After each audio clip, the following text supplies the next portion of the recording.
Sarah, 32, here, and I'm about to tell you how I destroyed my in-laws' perfect family reputation in front of an entire elementary school using nothing but DNA evidence and a PowerPoint presentation. But before I reveal how their golden grandson turned out to be the product of the biggest family lie ever told, let me take you back to where this revenge story really begins.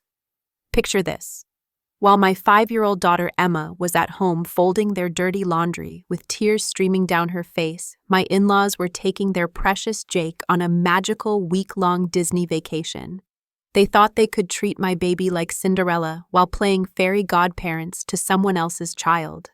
They were wrong, dead wrong. By the time I was finished with them, the only magic left was watching their lies disappear faster than pixie dust. Stick around, because this story has a plot twist that will leave your jaw on the floor. Think of the one person who broke you. Got them? Let's begin. Also, if you haven't subscribed yet, join us now for more stories like this.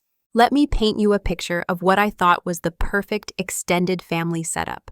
My husband Mark and I had been married for 6 years, and we lived just 20 minutes away from his parents, Linda and Robert Thompson. On paper, they seemed like the dream in-laws.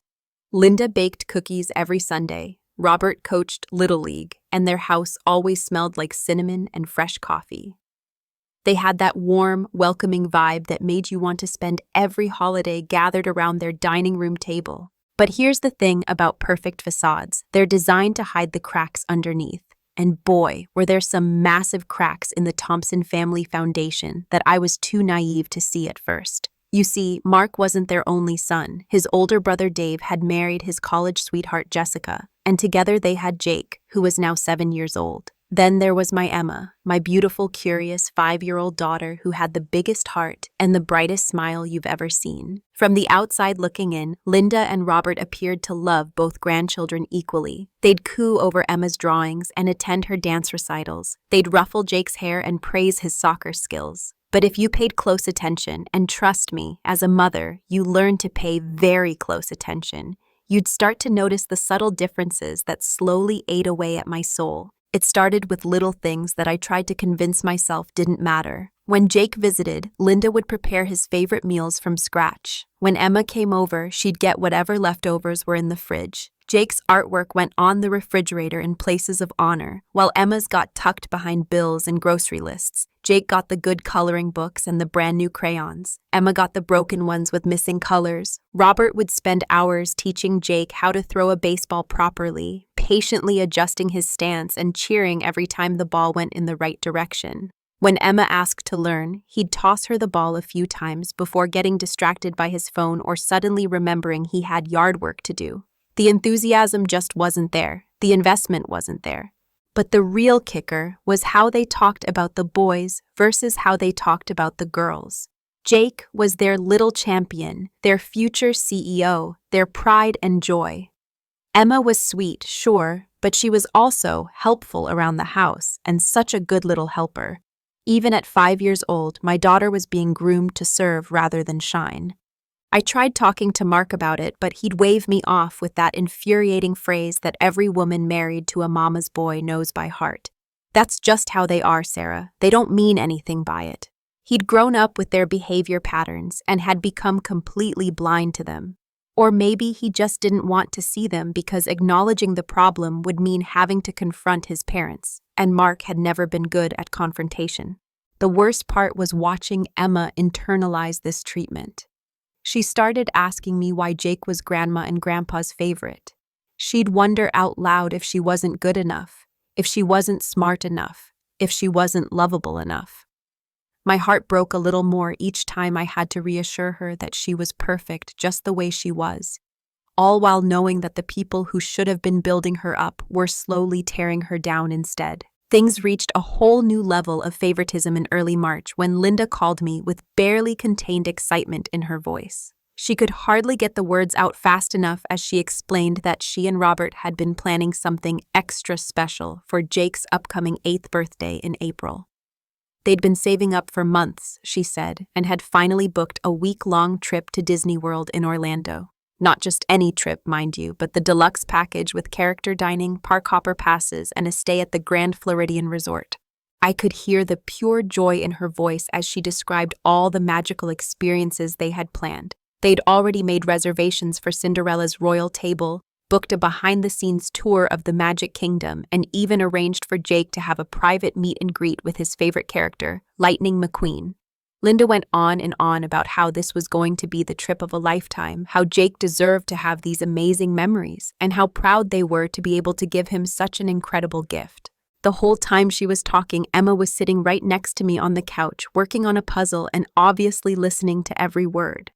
I watched her little face light up with curiosity and excitement as she heard about all the rides and characters and magical experiences. Disney World was like the holy grail to kids her age. She'd seen the commercials, watched the movies, and dreamed about meeting the princesses just like every other little girl in America. When Linda finally paused to take a breath, Emma couldn't contain herself anymore. She tugged on my sleeve and whispered loudly enough for Linda to hear through the phone, "Mommy, am I going to Disney too?" The innocent hope in her voice was heartbreaking. She was bouncing slightly on the couch cushions, her eyes wide with anticipation, already imagining herself wearing Mickey Mouse ears and riding the teacups. I felt my stomach drop because I already knew what was coming. There was this terrible silence on the other end of the phone that stretched on just long enough to make everything awkward. When Linda finally responded, her tone had shifted completely. Gone was the bubbling enthusiasm, replaced by something much cooler and more dismissive. "Oh, well, this is really Jake's special birthday trip," she said carefully. "It's just going to be the four of us, me, Robert, Dave, and Jake. You know how it is." Emma's face fell so fast, it was like watching a balloon deflate. The excitement drained right out of her eyes, replaced by confusion and hurt. She looked up at me with that questioning expression that kids get when they don't understand why the world isn't fair. "But why can't I go, Mommy?" she asked, her voice getting smaller. "I like Mickey Mouse too." Linda must have heard her because she quickly added, "Maybe next year, sweetheart," in that patronizing tone adults use when they're making promises they have no intention of keeping. But Emma was 5, not stupid. She could hear the difference between a real promise and the kind of empty reassurance grown-ups gave when they wanted you to stop asking uncomfortable questions. After I hung up the phone, Emma asked me at least a dozen more questions about why Jake got to go to Disney and she didn't. I did my best to explain that sometimes grandparents do special things for birthdays, but even as the words left my mouth, I knew how hollow they sounded. The truth was, there was no good explanation for why one grandchild deserved the trip of a lifetime while the other one got left behind. The favoritism wasn't even subtle anymore. It was glaring and cruel and absolutely devastating to watch. 2 days after the Disney announcement, Linda showed up at our house unannounced with a manila envelope in her hands and that fake cheerful smile she wore whenever she was about to ask for something.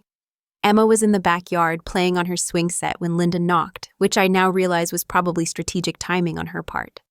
Linda settled herself at my kitchen table like she owned the place and slid the envelope across to me. "I have a little favor to ask," she said, and something about her tone immediately put me on guard. Inside the envelope was a typed list, and I'm not talking about a simple grocery list. This was a detailed, itemized breakdown of household chores that read more like a cleaning service contract than anything a family member should be asking for. The list included things like folding and sorting 3 loads of laundry, organizing the linen closet, dusting all the furniture in the living room and dining room, cleaning the guest bathroom, and vacuuming the entire upstairs. At the bottom, written in Linda's precise handwriting, was a note that said, "Emma is such a good little helper. This will keep her busy while we're having our Disney adventure." I stared at that piece of paper for a long moment, reading it twice to make sure I wasn't misunderstanding something. "You want Emma to do your housework while you take Jake to Disney World?" I asked, trying to keep my voice level even though I could feel anger building in my chest like a pressure cooker about to explode. Linda waved her hand dismissively, as if I was making a big deal out of nothing. "Oh, it's not work, it's helping. Emma loves to feel useful, and this way she won't feel left out while Jake is away. She'll have important jobs to do, and I'll pay her $5 when we get back. It'll be like having her own little business." The audacity was breathtaking. Linda was seriously suggesting that my 5-year-old daughter should spend her spring break doing manual labor for pocket change while her golden grandson lived it up at the most magical place on earth. But what made it even worse was the way she framed it, like she was doing Emma some kind of favor by giving her the opportunity to clean their house. I looked out the window at Emma, who was singing to herself as she swung back and forth, completely oblivious to the conversation happening inside. She was wearing her favorite purple dress with the butterfly pattern, the one that made her feel like a princess. The contrast between her innocent joy and the degrading proposal on my kitchen table made me feel physically sick. "Linda," I said carefully, "Emma is 5 years old. She should be playing and having fun during her break from school, not doing housework." I tried to keep my tone respectful because I knew that any sign of attitude from me would just give Linda ammunition to use against me later. But Linda's expression hardened, and I got a glimpse of the steel beneath her grandmother of the year facade. "Sarah, I think you're being a bit dramatic. Children need to learn responsibility, and Emma could use some structure. Besides, it's not like she has anything else planned for that week." That last comment hit me like a slap in the face. The implication was clear. Emma's time wasn't valuable because she wasn't the chosen grandchild. Her spring break didn't matter because she wasn't Jake. Her childhood was expendable because she wasn't worthy of magical memories. When Emma came inside a few minutes later, Linda's whole demeanor shifted back to fake sweetness. She crouched down to Emma's level and explained the special job she had for her, making it sound like she was offering her the opportunity of a lifetime. Emma, being the people pleaser she was, nodded along and said she'd be happy to help Grandma. After Linda left, Emma asked me why she couldn't go to Disney and help Grandma clean the house. The fact that she saw these as equivalent options broke my heart into a million pieces. The morning of Jake's Disney departure, Linda called to remind me about dropping Emma off for her helper duties. I could hear Jake's excited chatter in the background as he talked about meeting Buzz Lightyear and riding Space Mountain. The contrast between his joy and what awaited my daughter was stark and painful. When we arrived at the Thompson house, Jake was practically vibrating with excitement. He had his Mickey Mouse ears already on his head, his autograph book clutched in his little hands, and a huge grin that could have powered the entire Magic Kingdom. Emma watched him with a mixture of wonder and sadness that no 5-year-old should ever have to feel. Linda handed Emma a child-sized apron that said "Grandma's Little Helper" across the front, like this was some kind of honor instead of the humiliation it actually was. She then proceeded to walk Emma through each task on the list, explaining how the laundry should be folded and which cleaning supplies to use for different surfaces. I stood there watching this scene unfold, feeling like I was trapped in some kind of nightmare. My daughter was being given a mop and bucket while her cousin got mouse ears and magic. The inequality was so blatant, so cruel, that I couldn't understand how everyone else in the room was acting like this was perfectly normal. Jake bounced over to Emma and started telling her all about the rides he was going to go on and the characters he was going to meet. He wasn't being mean, he was just a kid who was excited about his trip, but every word felt like another knife in my daughter's heart. Emma nodded along politely, congratulating him and telling him to have fun, because even at 5 years old, she already understood that her feelings didn't matter as much as everyone else's excitement. When it was time for the Disney crew to leave for the airport, Jake hugged Emma goodbye and promised to bring her back a souvenir. Robert loaded their matching Disney suitcases into the car while Linda fussed over Jake's travel snacks and entertainment for the plane ride. The whole scene was picture-perfect family vacation material, except for the little girl in the helper apron who was being left behind. After they drove away, Emma and I stood in the suddenly quiet house surrounded by the laundry baskets and cleaning supplies that would be her companions for the week. That's when she finally broke down. The tears came fast and hard, the kind of crying that comes from deep hurt rather than simple disappointment. "Why doesn't Grandma love me like she loves Jake?" Emma sobbed, her small body shaking with the force of her emotions. "What did I do wrong? Why am I not good enough for Disney?" I knelt down and pulled her into my arms, feeling my own tears start to fall. How do you explain to a 5-year-old that some people play favorites? How do you tell your child that the adults who should be protecting her heart are the ones breaking it? How do you make sense of injustice when you can barely understand it yourself? That night, as I tucked Emma into bed in the guest room at Linda and Robert's house, she asked me one more question that would haunt me for weeks. "Mommy, if I'm really, really good at cleaning, will Grandma take me to Disney next time?" That was my breaking point. Lying there in the dark, listening to my daughter's quiet sniffles, I made a decision that would change everything. I was done being the understanding daughter-in-law. I was done making excuses for their behavior. And I was definitely done watching my child's self-worth get chipped away piece by piece. It was time to find out exactly why Jake was so special, and what I discovered would blow this family's perfect facade to smithereens. The next morning, while Emma was focused on her assigned chores, I decided to do some investigating of my own. I had always wondered why Linda and Robert seemed so much more invested in Jake than Emma, and I figured being alone in their house for a week gave me the perfect opportunity to find some answers. I wasn't planning to snoop through their personal belongings initially, but when you're watching your 5-year-old daughter fold grown-ups' underwear while fighting back tears, your moral compass starts pointing in different directions. I started in Robert's home office, which he kept meticulously organized with labeled filing cabinets and color-coded folders. Most of it was standard stuff, insurance papers, tax documents, utility bills, but then I found a folder labeled Family Records that caught my attention. Inside were birth certificates, marriage licenses, and other important documents for the whole family. I noticed immediately that Jake's birth certificate looked different from the others. The paper was a different shade of white, and the printing seemed slightly off, like it had been reprinted or reissued. That struck me as odd, but not necessarily suspicious until I started looking more closely at the dates. Jake was born on March 15th, but Dave and Jessica's wedding anniversary was October 22nd. I did the math in my head and realized that Jake would have been conceived in June, which was 4 months before Dave and Jessica got married. Now, plenty of couples have babies before they get married, so that alone wasn't shocking. But something about the way the family had always talked about their perfect timeline made this discovery feel significant. I moved on to Linda's sewing room, where she kept photo albums and scrapbooks going back decades. Flipping through the family photos, I noticed something else strange. There were tons of pictures of Dave and Jessica's wedding, but very few from Jessica's pregnancy or Jake's early months. Most families go crazy documenting pregnancies and newborn stages, but their collections seem to skip from wedding photos directly to pictures of Jake as a toddler.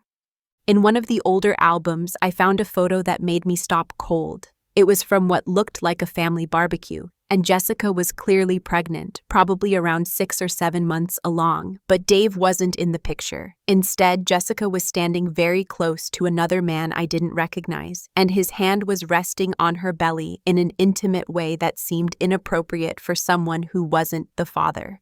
The man in the photo was tall and dark-haired, with distinctive hazel eyes and a cleft chin. As I studied his features, my heart started racing because I could see those exact same characteristics in Jake. The resemblance was unmistakable once you knew to look for it. Dave, on the other hand, had light brown hair, blue eyes, and completely different facial features. I took a picture of the photo with my phone, making sure to capture the date written in Linda's neat handwriting on the back. June 2016, Jessica's baby shower. The timeline was becoming clearer and more troubling. If Jessica was 6 months pregnant in June 2016, that meant Jake was conceived sometime around December 2015 or January 2016. But according to the story the family had always told, Dave and Jessica didn't even start dating until February 2016. Digging deeper into the photo albums, I found more evidence of Jessica's relationship with the mystery man. There were pictures of them at restaurants, holding hands at what looked like a Valentine's Day dinner, and even one where they were kissing under mistletoe at what appeared to be a Christmas party. All of these photos were dated before Dave supposedly entered the picture. The pieces of the puzzle were starting to come together, but I needed more concrete evidence. I spent the rest of the afternoon carefully going through every document and photo I could find, taking pictures with my phone and trying to piece together the real timeline of events. What I discovered was a carefully constructed lie that had been maintained for years, with Linda and Robert as the masterminds behind the cover-up. By the time Emma finished her cleaning duties for the day, I had enough evidence to know that Jake wasn't Dave's biological son. But I still didn't know why Linda and Robert had gone to such lengths to hide this fact, or why they were so invested in protecting a child who wasn't even really their grandson. That evening, after Emma had fallen asleep exhausted from her day of manual labor, I continued my investigation with renewed determination. I had found evidence of Jessica's relationship with another man, but I needed to understand the full scope of what Linda and Robert knew and when they knew it. The answer came when I discovered a shoebox hidden in the back of Linda's bedroom closet. Buried behind winter coats and old purses, inside the shoebox was a collection of letters, medical records, and legal documents that painted a picture of family deception that was far more elaborate than I had imagined. The first letter I read was from Jessica to Linda, dated just 2 weeks after Jake's birth. In it, Jessica confessed that she wasn't certain who Jake's father was, but she was pretty sure it wasn't Dave. She begged Linda not to tell Dave the truth because she loved him and wanted to make their marriage work. Linda's response letter was even more revealing. Instead of encouraging honesty or suggesting a paternity test, Linda actually praised Jessica for making the smart choice and promised to help keep the secret. She wrote about how Dave had always wanted to be a father and how knowing the truth would destroy him unnecessarily. Most shockingly, Linda admitted that she and Robert had suspected something wasn't right from the beginning but had chosen to protect the family by keeping quiet. The medical records in the box were perhaps the most damning evidence of all. Hidden among Jake's pediatric records was a DNA test that Linda had secretly ordered when Jake was 6 months old. The results clearly showed that Dave was not Jake's biological father, with a 99.9% exclusion rate. But instead of sharing these results with Dave, Linda had hidden them away and continued to let him believe Jake was his son.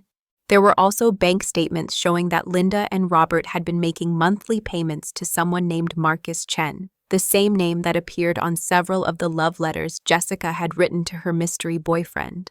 It seemed like they had been paying him to stay away and keep quiet about his relationship with Jessica and his potential paternity of Jake. As I read through document after document, I realized that Linda and Robert hadn't just been passive participants in this deception. They had been active orchestrators, paying off the real father, hiding DNA evidence, and manipulating situations to maintain their carefully constructed lie.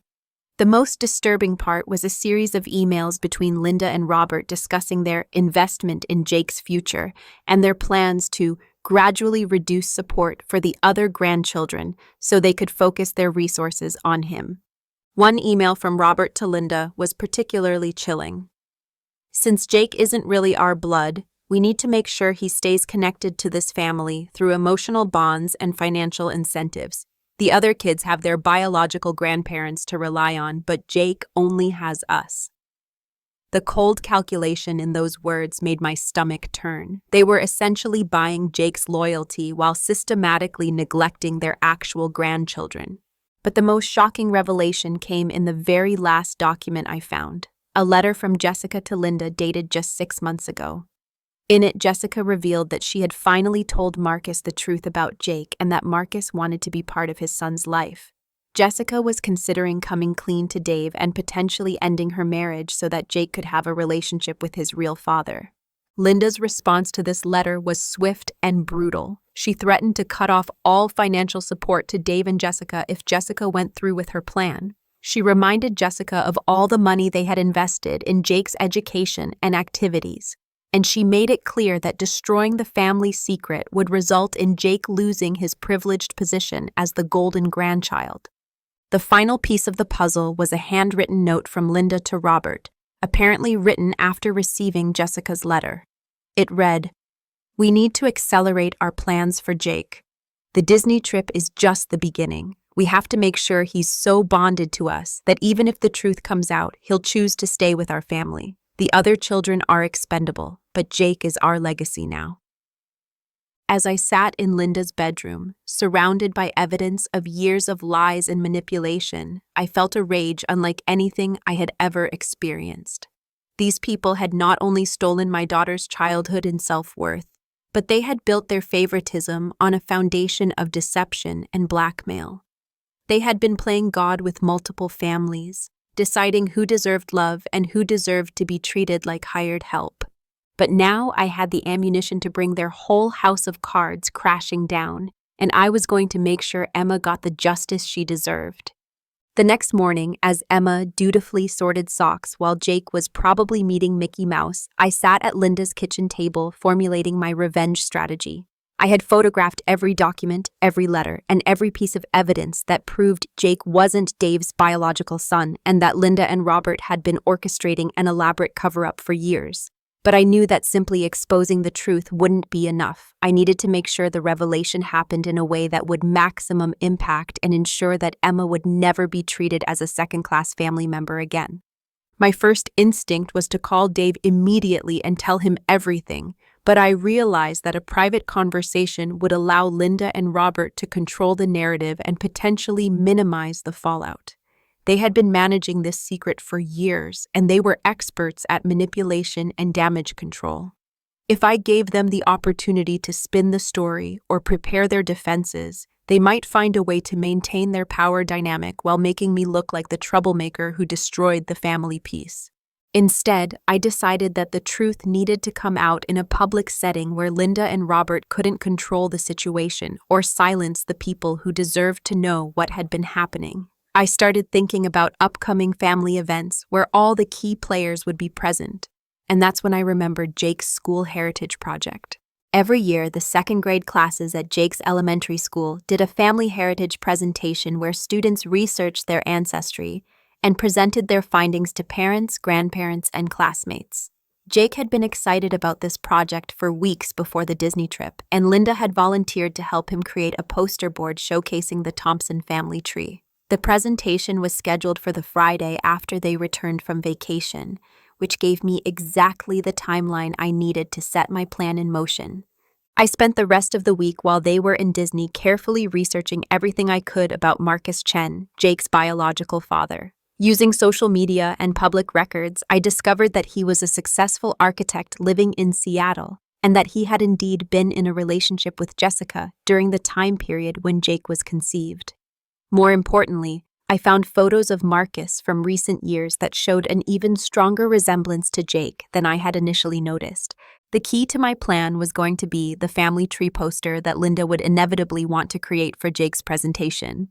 I knew she would want to make it elaborate and impressive, showcasing the Thompson family lineage going back multiple generations. She would probably include photos of Jake with his grandparents and highlight all the wonderful family traditions and values that had been passed down through the generations. My job was to make sure that when Jake stood up in front of his class, his teacher, and all the assembled family members to present his heritage project, the real truth about his parentage would be impossible to ignore.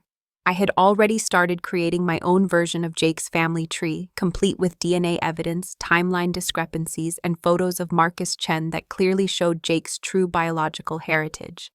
But I knew that simply substituting my poster for Linda's wouldn't be enough.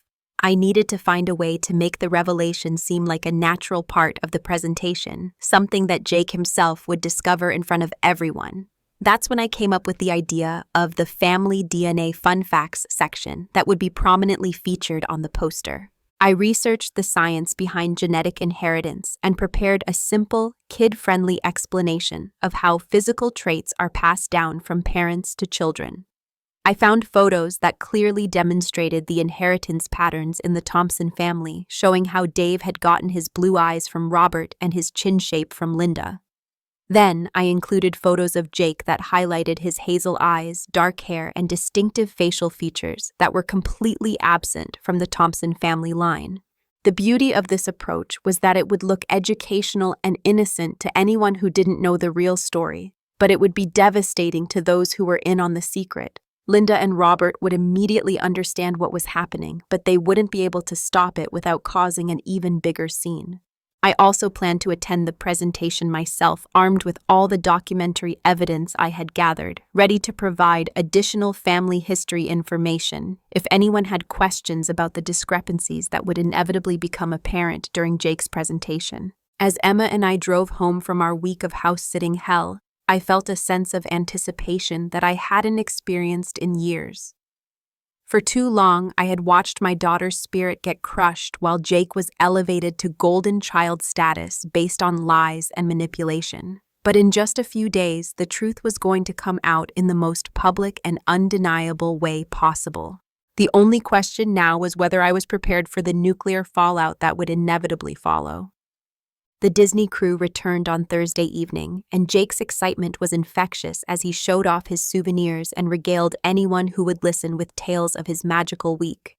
He had brought Emma a small Minnie Mouse keychain, which she accepted graciously despite the fact that it probably cost less than the money she had earned cleaning his grandparents' house. Watching her thank him with genuine sweetness while Linda and Robert beamed with pride over their generous grandson made my blood boil, but I maintained my composure. I had bigger plans in motion. Linda immediately launched into preparation mode for Jake's heritage presentation, which was scheduled for the following Friday. She had picked up supplies at Disney World, including a foam poster board decorated with Mickey Mouse borders that she thought would make Jake's project extra special. As she spread out markers, stickers, and printed family photos on her dining room table, I casually mentioned that I had been doing some research on family genetics while they were away. "Oh, that's wonderful," Linda exclaimed, not realizing she was walking directly into my trap. "Jake loves learning about how families are connected. Maybe you could help us make his poster extra educational." I smiled and nodded, explaining that I had put together some fascinating information about genetic inheritance patterns that would make his presentation really stand out from his classmates. Over the next few days, I carefully inserted myself into every aspect of Jake's project preparation. I volunteered to help with research, offered to print additional photos, and suggested including fun family DNA facts that would teach his classmates about how physical traits are passed down through generations. Linda ate it up, convinced that my involvement would make Jake's presentation even more impressive. I had spent considerable time researching the legitimate science behind genetic inheritance, so everything I contributed was factually accurate. I explained how eye color is determined by specific genes, how facial features follow predictable inheritance patterns, and how scientists can trace family lineages through DNA analysis. I even included cute graphics showing how traits are passed from parents to children, using examples from well-known families to make the concepts easy for second graders to understand.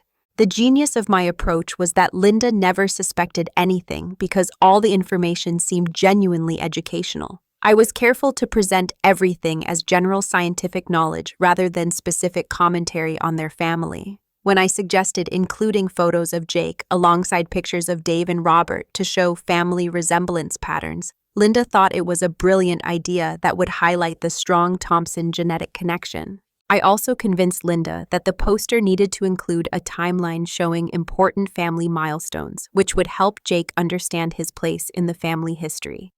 She loved this suggestion and eagerly gathered photos from Dave and Jessica's wedding, Jake's birth announcement, and various family celebrations. As we arranged these photos chronologically, I made sure the dates were clearly visible and prominently displayed. The final piece of my setup involved suggesting that Jake practice his presentation in front of the family before the actual school event. It would be great for him to get comfortable talking about his family tree, I explained to Linda. Plus, it would give everyone a chance to hear what he's learned and maybe add some additional family stories. Linda immediately agreed and invited the entire extended family to a practice run on Thursday evening. Meanwhile, I had been working on my own secret version of Jake's poster. Using the same Mickey Mouse border and similar layout, I created a nearly identical presentation with one crucial difference. This version included photos and information about Marcus Chen. I had strategically placed these additions in sections that would only become relevant when Jake started talking about genetic inheritance and family resemblance patterns. I also prepared a series of backup materials that I could introduce during the presentation if needed. These included enlarged photos showing clear facial feature comparisons, printed copies of the DNA inheritance information I had found in Linda's shoebox, and even a simple genetics worksheet that second graders could understand. Everything was designed to look educational and child-friendly, but the implications would be devastating for anyone who knew the real family secrets. The most challenging part of my preparation was managing my own emotions during this process. Every time I saw Jake innocently working on his poster, talking about how proud he was to be a Thompson and how much he loved his grandparents, I felt a mixture of sympathy for him and rage at the adults who had created this situation. He was just a kid who had no idea that his entire family identity was built on lies. By Thursday afternoon, everything was in place for my plan to unfold. Jake had practiced his presentation multiple times and was confident about sharing his family heritage with his classmates. Linda and Robert were bursting with pride and anticipation, completely unaware that their carefully constructed house of cards was about to come crashing down in the most public way possible. Thursday evening arrived with the entire family gathered in Linda and Robert's living room for Jake's practice presentation. Dave and Jessica had driven over after work. Emma was sitting quietly in the corner coloring, and Linda had even prepared a special dinner to commemorate the occasion. The atmosphere was festive and warm, exactly the kind of family moment that the Thompsons prided themselves on creating. Jake stood proudly in front of his completed poster, wearing a button-down shirt that Linda had picked out specially for the occasion. The poster looked impressive with its Mickey Mouse borders, carefully arranged family photos, and colorful sections highlighting different aspects of Thompson family history.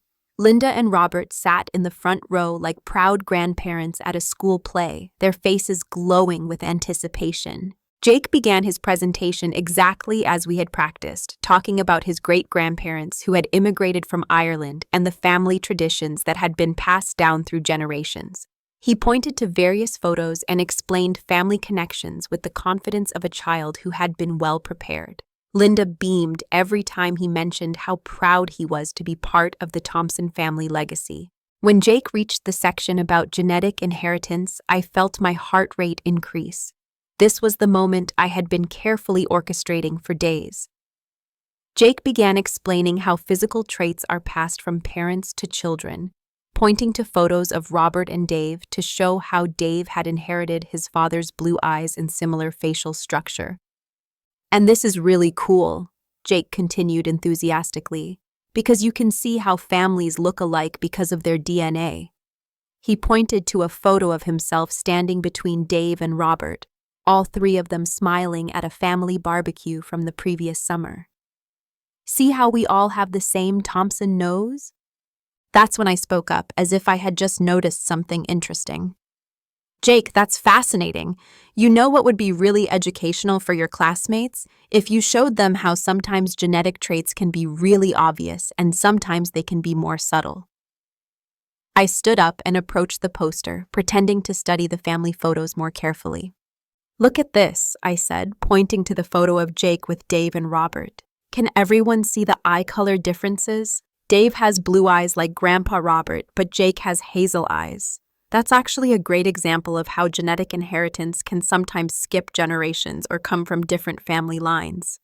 Linda shifted uncomfortably in her seat, probably sensing that this was heading in a direction she didn't like, but she couldn't object without seeming like she was discouraging Jake's education. Robert cleared his throat nervously, but Jake was too excited about his presentation to notice the growing tension in the room. "Oh, that's interesting," Jake said, leaning closer to look at the photos. "I never really noticed that before. Why don't I have blue eyes like Dad and Grandpa?" I had prepared for this exact question. "Well, eye color is determined by genes from both parents," I explained in my most educational voice. "Sometimes children get genetic traits from their mom's side of the family instead of their dad's side. Do you know what color eyes your mom's dad has, Jake?" Jessica had gone completely pale and was gripping Dave's hand so tightly that her knuckles were white. "I think we should probably wrap up the practice session," she said quickly. "Jake needs to get to bed soon, and he's done such a great job already." But Jake was now genuinely curious about the genetics lesson and wasn't ready to stop. "Mom, what color eyes does Grandpa Chen have?" he asked innocently.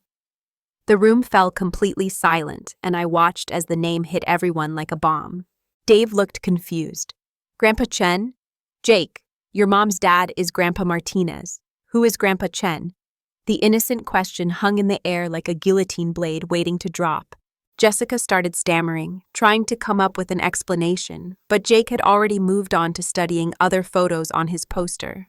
"Hey, this is weird," he said, pointing to a picture that Linda had selected showing him with various family members. "I don't really look like anyone in these pictures. My hair is way darker than everyone else's, and my chin is different too." Linda finally found her voice. "Jake, sweetheart, you look just like your daddy when he was your age. Sometimes family resemblances are more obvious to grown-ups than to kids." But even as she said it, her voice lacked conviction, and Jake was now studying the photos with the focused attention that only a curious 8-year-old could muster. "Actually," I said, reaching into my bag, "I brought some additional photos that might help explain genetic inheritance patterns. Sometimes it's easier to see family resemblances when you have more pictures to compare." I pulled out the enlarged photos I had prepared, including several clear pictures of Marcus Chen that I had printed from his social media profiles. "This man has very similar features to Jake," I said, placing Marcus's photo next to Jake's school picture. "Look at the eye shape, the hair color, the chin structure. It's actually a perfect example of how genetic traits create family resemblances." The resemblance was so striking that even Jake could see it immediately. "Wow, we do look alike. Who is that man? Is he related to our family?" That's when Jessica broke down completely, covering her face with her hands and starting to sob. Dave looked back and forth between the photos, his expression shifting from confusion to dawning realization to devastation in a matter of seconds. Linda and Robert sat frozen in their chairs, watching 8 years of carefully maintained lies crumble in front of their entire family in the span of 5 minutes. The aftermath of Thursday evening's revelation was swift and brutal. Dave stormed out of his parents' house after demanding answers that Jessica couldn't give coherently through her tears. Linda and Robert tried to maintain damage control, insisting that we were all overreacting to some superficial physical resemblances. But the cat was already out of the bag. By Friday morning, the entire family was in crisis mode. Despite the chaos, Jake's heritage presentation was still scheduled for that afternoon, and Linda was determined to proceed as planned. She called me early Friday morning, her voice tight with barely controlled panic, asking if I thought we should postpone Jake's presentation given the family stress from the previous evening. I could tell she was hoping I would agree to delay things, probably so she and Robert could figure out how to contain the damage and control the narrative. Instead, I insisted that canceling would be unfair to Jake, who had worked so hard on his project and was excited to share it with his classmates. "Kids are resilient," I told Linda, "and his presentation is about family heritage, not family drama. We shouldn't let adult problems interfere with his education." My reasonable tone made it impossible for her to argue without seeming like she was the one being unreasonable. What Linda didn't know was that I had spent Thursday night and Friday morning making final preparations for the school presentation.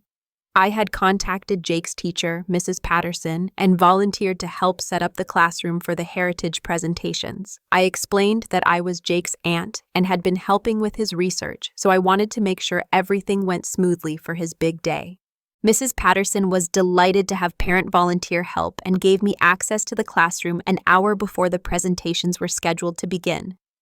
I used that time to set up my own materials in strategic locations around the room, including additional visual aids that would support the genetics education portion of Jake's presentation. I had also prepared what I called audience participation materials, simple handouts that explained genetic inheritance in kid-friendly language, complete with visual examples that parents and students could follow along with during the presentations. These handouts included photo comparisons showing how family traits are passed down, with examples drawn from celebrity families and historical figures that everyone would recognize. The genius of this approach was that it would look like educational enrichment to anyone who didn't know the real story, but it would provide undeniable context for anyone who did. When Jake started talking about family resemblances and genetic inheritance, every adult in that room would have a clear framework for understanding what they were seeing. By the time families started arriving for the presentations, I had everything in place.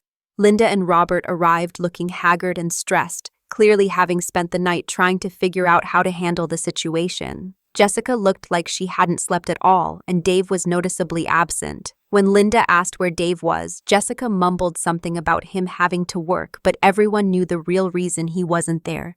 Jake seemed oblivious to the family tension and was excited to share his project with his classmates and their families. He had worn his best shirt and had carefully styled his hair for the occasion. Watching him bounce around the classroom with innocent enthusiasm while the adults in his life were dealing with the fallout from years of deception was heartbreaking. But I reminded myself that this truth needed to come out for everyone's sake, including his. Mrs. Patterson introduced the Heritage Presentation Project and explained how each student would share their family research with the class. She mentioned that some families had prepared special visual aids and educational materials to enhance the learning experience, which was my cue to distribute the genetics handouts I had prepared. As I moved around the room, handing out materials to parents and grandparents, I watched faces carefully for reactions. Most people seemed genuinely interested in the educational content, but I noticed Linda and Robert exchanging worried glances as they reviewed the information about genetic inheritance patterns and family resemblance analysis. The presentations began with students sharing stories about their family histories, immigration journeys, and cultural traditions. Each child stood proudly in front of their poster while family members beamed with pride from the audience. The atmosphere was warm and celebratory, exactly the kind of wholesome school event that communities cherish.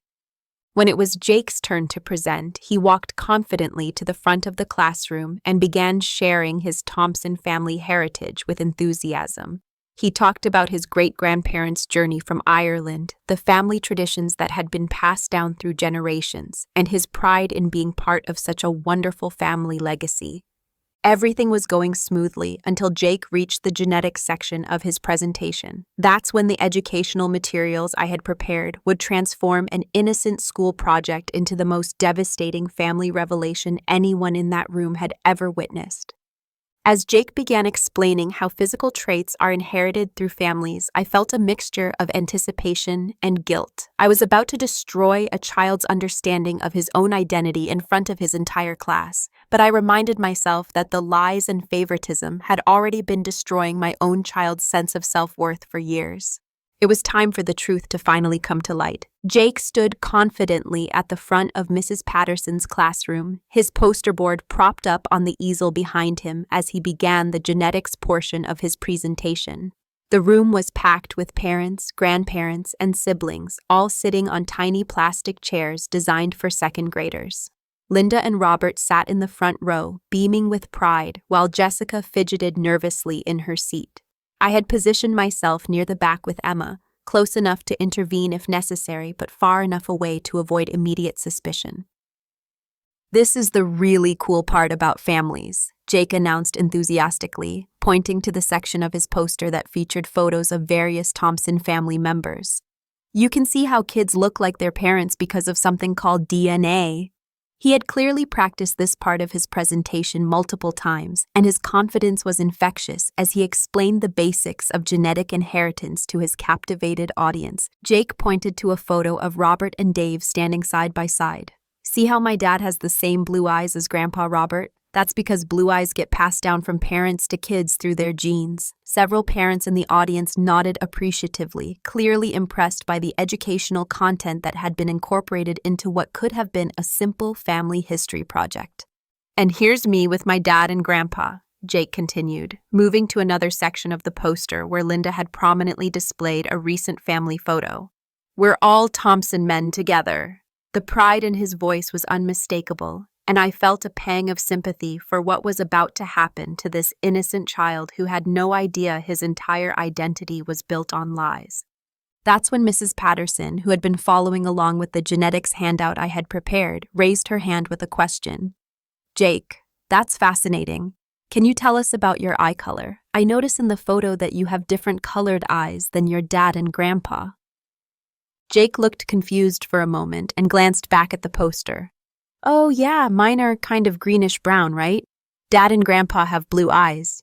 He seemed puzzled by the observation, as if he had never really noticed the difference before. "That's a great example of how genetics can work in interesting ways," Mrs. Patterson said, clearly trying to be educational. "Sometimes children inherit traits from their mother's side of the family, instead of their father's side. Do you know what color eyes your mom's parents have?"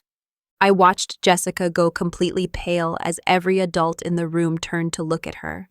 My father has brown eyes," she managed to say, her voice barely above a whisper, but I could see the wheels turning in people's heads as they processed this information alongside the visual evidence right in front of them. A parent sitting near the front raised her hand. "Jake, sweetie, your poster mentions that you can trace family resemblances through DNA. Do you see any resemblances between yourself and your family members?" It was an innocent question from someone who was genuinely engaged with the educational content, but it was exactly the opening I had been hoping for. Jake studied his poster more carefully, his young mind beginning to process what the adults in the room were starting to see. "You know what's weird?" he said slowly. "I don't really look like anyone in these pictures. My hair is way darker than everyone else's, and my chin is different too." The room fell silent as parents and teachers began to notice what Jake was pointing out. Linda and Robert were gripping their chairs so tightly their knuckles had turned white, but they couldn't object to their grandson's honest observations without seeming like they were discouraging his education. That's when I decided it was time to provide the additional educational material I had prepared. I stood up and approached the front of the classroom, pulling out the enlarged photos I had prepared. "Actually, Jake, this is a perfect opportunity to show everyone how genetics really work," I said in my most helpful teacher voice. "Sometimes when we're trying to understand family resemblances, it helps to have more examples to compare," I continued, placing Marcus Chen's photo next to Jake's school picture on the display easel. "This is a great example of how genetic traits create family resemblances." The resemblance was so striking that several people in the audience gasped audibly. Jake stared at the photo with wide eyes, clearly seeing himself reflected in Marcus's features in a way that he had never seen with Dave or Robert. "Who is that man?" Jake asked innocently. "He looks just like me." That's when Jessica broke down completely, covering her face with her hands and starting to sob uncontrollably. Dave, who had been studying the photos with growing realization, turned to stare at his wife with a mixture of confusion and dawning horror. Mrs. Patterson, sensing that something was very wrong but not understanding what, tried to redirect the attention back to Jake's educational presentation. But it was too late. The truth was out, displayed on poster boards and photo comparisons for an entire classroom full of witnesses to see.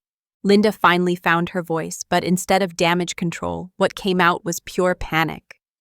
"Sarah, what do you think you're doing?" she demanded, her grandmother of the year facade cracking completely. "I'm helping with Jake's education about family genetics," I replied calmly. "Isn't that what we all want? For children to understand the truth about their heritage?"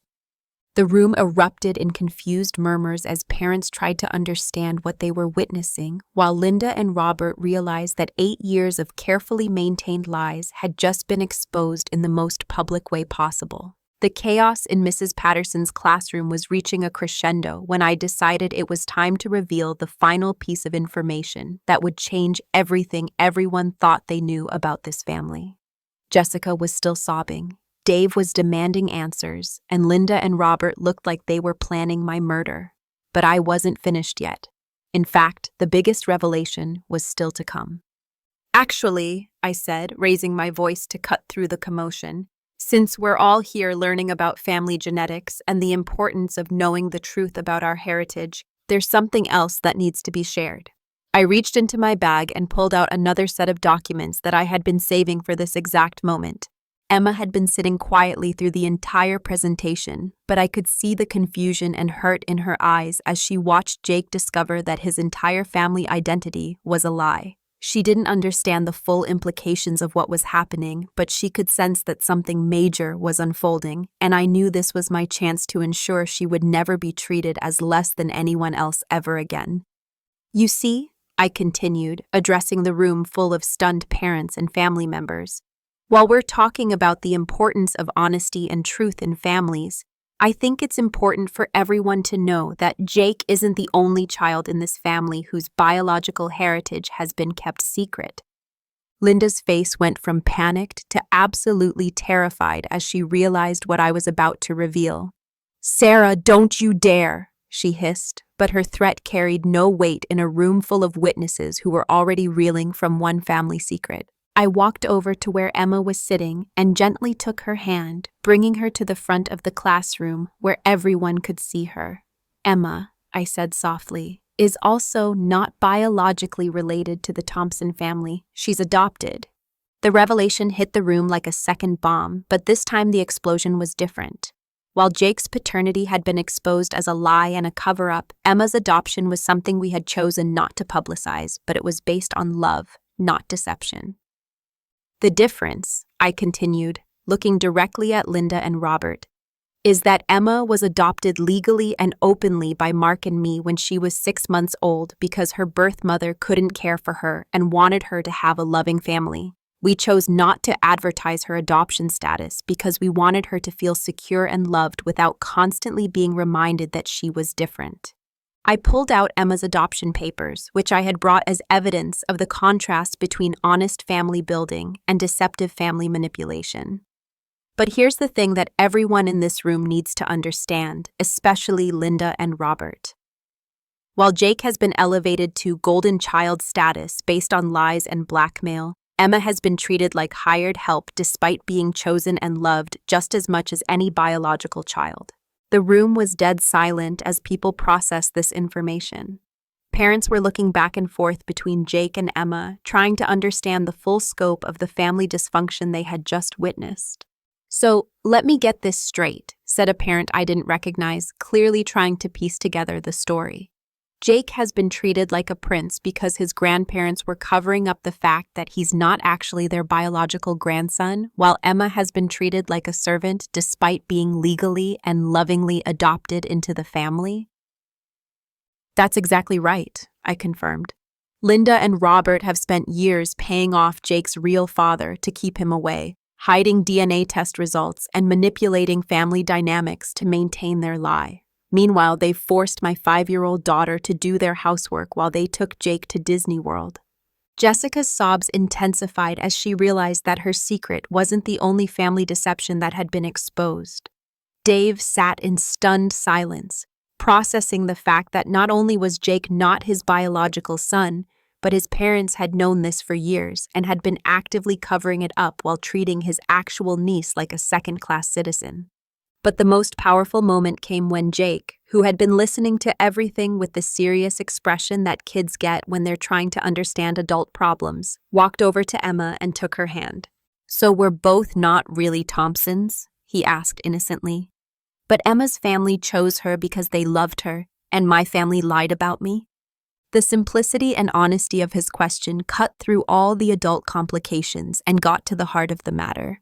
Even at 8 years old, Jake could understand the difference between being chosen with love and being claimed through deception. Emma, who had been quietly taking in everything that was happening, finally spoke up in her clear, sweet voice. "It's okay, Jake. We can still be cousins, even if we're both adopted. The difference is my mommy and daddy tell me the truth."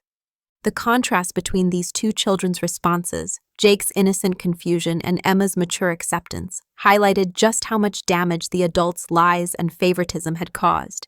In that moment, everyone in the classroom could see the true cost of Linda and Robert's manipulative behavior. Mrs. Patterson, who had been trying to maintain some semblance of classroom order, finally stepped in.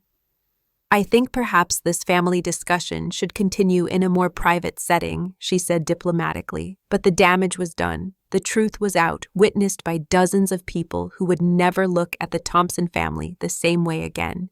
The weeks following Jake's heritage presentation were like watching a house of cards collapse in slow motion, and I have to admit, I enjoyed every minute of it. Linda and Robert's carefully constructed reputation as the perfect grandparents was destroyed overnight. Word spread quickly through the school community, the neighborhood, and their social circles about the family DNA debacle and the shocking revelations about years of deception and favoritism. Dave filed for divorce from Jessica within a month, but surprisingly, he also stepped up to maintain his relationship with Jake. "He's been my son for 8 years, Dave told me during one of our first honest conversations in years. The lies weren't his fault, and I'm not going to punish him for what the adults did." It was the first time I had seen my brother-in-law show real backbone, and I was proud of him for choosing love over biology. Jessica moved back to Seattle to be closer to Marcus, who had been thrilled to finally meet his son. Jake was confused and hurt by all the family changes, but he adapted with the resilience that kids somehow manage to find in the most difficult situations.